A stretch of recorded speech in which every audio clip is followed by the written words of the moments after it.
Ria Rahmati Ninor dengan NIM J1A1201176. Di sini saya akan menjelaskan materi di bab 2 mengenai konsep dasar pendidikan kesehatan. Yang pertama, definisi pendidikan kesehatan. Pada dasarnya, pendidikan kesehatan merupakan upaya terencana untuk merubah perilaku dari individu, kelompok, keluarga maupun masyarakat. Hal tersebut menunjukkan bahwa pendidikan kesehatan membutuhkan pemahaman lebih mendalam karena pendidikan kesehatan melibatkan beberapa istilah atau konsep untuk merubah perilaku seseorang dan proses pendidikan. Yang kedua, pentingnya pendidikan kesehatan. Pentingnya pendidikan kesehatan bagi masyarakat adalah mampu mengubah pola pikir masyarakat yang belum berperilaku sehat menjadi perilaku sehat. Yang ketiga, tujuan dari pendidikan kesehatan. Tujuan yang pertama yang ada kaitannya dengan batasan sehat. Menurut WHO, tujuan pendidikan kesehatan adalah untuk merubah perilaku seseorang atau masyarakat yang tidak berperilaku sehat menjadi perilaku sehat. Tujuan yang kedua yaitu yang ada kaitannya dengan budaya, seperti kebiasaan adat istiadat, tata nilai atau norma, dan kehidupan sehari-hari. Meskipun tujuan utama dari pendidikan kesehatan yaitu mengubah perilaku yang belum sehat menjadi perilaku sehat, tetapi tujuan ini mencakup secara luas sehingga perlu perilaku yang dikategorikan secara mendasar. Tujuan yang ketiga yaitu sasaran pada pendidikan kesehatan di Indonesia yang berdasarkan kepada program pembangunan di Indonesia, di mana masyarakat umum berorientasi pada masyarakat pedesaan juga masyarakat dalam kelompok tertentu seperti wanita, pemuda, dan remaja. Tujuan yang keempat yaitu tahap-tahapan kegiatan. Tahapan yang pertama yaitu tahap sanitisasi yang dilakukan pemberian informasi untuk menumbuhkan kesadaran pada masyarakat terhadap adanya hal-hal yang berkaitan dengan kesehatan. Tahapan yang kedua itu tahap publisitas yang merupakan kelanjutan dari tahap sensitisasi yang bertujuan untuk menjelaskan lebih lanjut jenis pelayanan kesehatan di fasilitas pelayanan kesehatan. Tahapan yang ketiga yaitu tahapan edukasi yang bertujuan meningkatkan pengetahuan, mengubah sikap, dan mengarahkan perilaku yang diinginkan oleh kegiatan tersebut.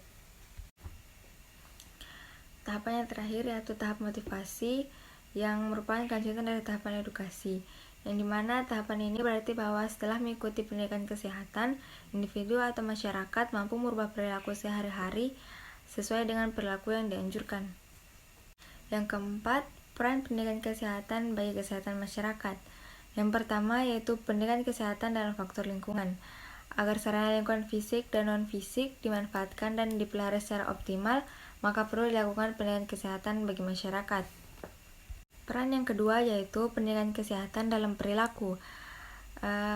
Tujuannya agar masyarakat dapat mempraktikkan hidup sehat bagi dirinya sendiri dan bagi masyarakat, atau masyarakat dapat berperilaku hidup sehat. Peran yang ketiga yaitu pendidikan kesehatan dalam pelayanan kesehatan.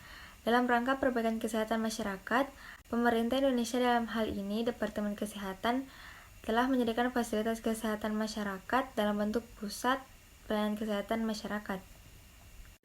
Peran yang terakhir yaitu pendidikan kesehatan dalam faktor hereditas. Orang tua yang memiliki kesehatan yang baik dan gizi yang baik pula akan mewariskan kesehatan yang baik kepada anaknya. Sebaliknya, kesehatan orang tua, khususnya kesehatan ibu yang rendah dan kurang gizi akan mewariskan kesehatan yang rendah pula kepada anaknya.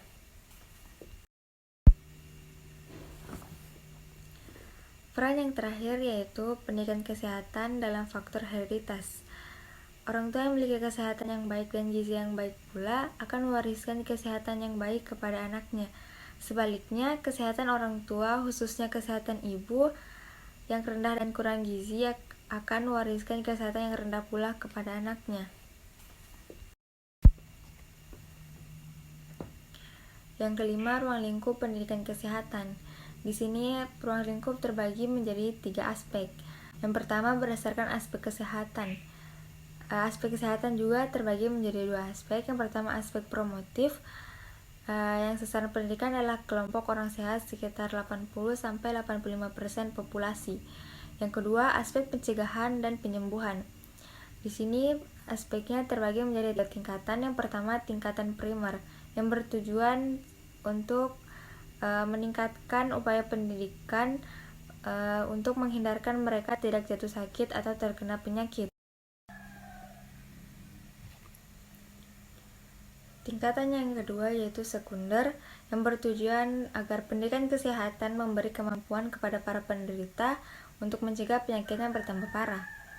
Tingkatan yang ketiga yaitu tersier bertujuan agar memungkinkan kepada para penderita untuk segera pulih dan mengurangi kecacatan seminimal mungkin. Aspek yang kedua yaitu berdasarkan tatanan atau tempat pelaksanaan. Di sini tatanannya terbagi menjadi 5. Yang pertama, tatanan keluarga, tatanan sekolah, tatanan tempat umum, tatanan tempat kerja, dan fasilitas pelayanan kesehatan. Aspek yang kedua yaitu tatanan atau tempat pelaksanaan. Di sini terbagi menjadi 5 tatanan. Yang pertama, tatanan keluarga, tatanan sekolah, tatanan tempat kerja, tatanan tempat umum, dan fasilitas pelayanan kesehatan. Dan yang terakhir yaitu aspek yang berdasarkan tingkat pelayanan. Yang keenam, perencanaan program pendidikan kesehatan.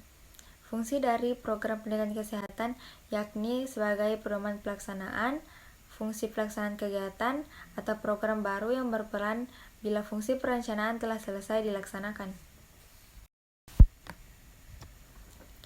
Yang ketujuh, langkah-langkah perencanaan pendidikan kesehatan. Yang pertama, menentukan prioritas pengajaran. Sebelum melaksanakan proses belajar mengajar, hendaknya kita mengidentifikasi aspek epidemiologi dan aspek perilaku sasaran yang berhubungan dengan penyakitnya. Langkah yang kedua yaitu identitas pelajaran. Cara mengetahuinya yaitu dengan mengidentifikasi area, pesan pokok atau topik, lalu mengidentifikasi sasaran, serta mengidentifikasi tempat.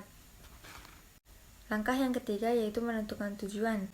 Di sini terbagi menjadi 2 tujuan. Yang pertama, tujuan instruksional umum. Tujuan ini merupakan tujuan yang akan dicapai setelah menyelesaikan setiap pokok bahasan atau satuan bahasa tertentu dalam suatu bidang studi. Faktor-faktor yang perlu dipertimbangkan dalam merumuskan tujuan umum terbagi menjadi 5. Yang pertama, berorientasi dan menunjang tujuan pendidikan. Yang kedua, berdasarkan karakteristik tujuan khusus sasaran. Yang ketiga, mengembangkan kemampuan, keterampilan, dan sikap sasaran. Yang keempat, menggambarkan perilaku yang harus ditampilkan. Dan yang kelima, harus didukung pokok bahasan dan pokok-pokok bahan yang akan dikuasai sasaran.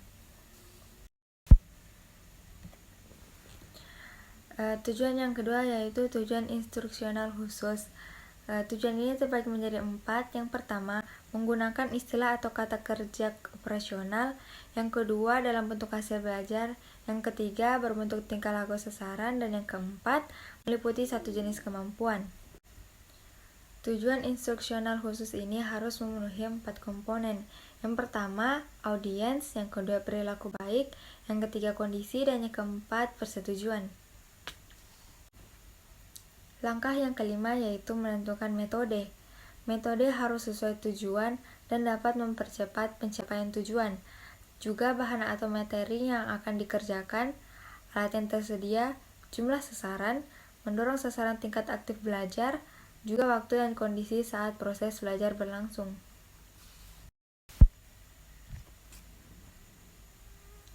Langkah yang keenam yaitu alat dan sumber pelajaran. Alat belajar merupakan alat bantu yang dapat memperlancar jalannya pengajaran, sehingga materi mudah dikuasai sasaran. Sedangkan sumber pelajaran merupakan sumber atau tempat materi yang akan diberikan atau dapat diperoleh. Langkah yang ketujuh yaitu menentukan evaluasi. Evaluasi atau penilaian merupakan kegiatan untuk mengecek atau mengontrol pencapaian tujuan. Dan yang terakhir, hubungan pendidikan kesehatan dan promosi kesehatan. Dalam konsep promosi kesehatan, pendidikan kesehatan merupakan faktor yang sangat penting. Pendidikan kesehatan berusaha membantu individu mengontrol kesehatannya dan memengaruhi, memungkinkan, dan menguatkan keputusan atau tindakan sesuai dengan nilai dan tujuan mereka sendiri. Hubungan dari pendidikan kesehatan dan promosi kesehatan yaitu pendidikan kesehatan merupakan upaya untuk mengubah perilaku, sedangkan promosi kesehatan selain untuk mengubah perilaku juga mengubah lingkungan sebagai upaya untuk memfasilitasi ke arah perubahan perilaku tersebut. Maka dari itu, hubungan dari pendidikan kesehatan dan promosi kesehatan sangat erat kaitannya dalam dunia kesehatan. Sekian penjelasan dari saya mengenai konsep dasar pendidikan kesehatan. Wabillahi taufiq wal hidayah. Wassalamualaikum warahmatullahi wabarakatuh.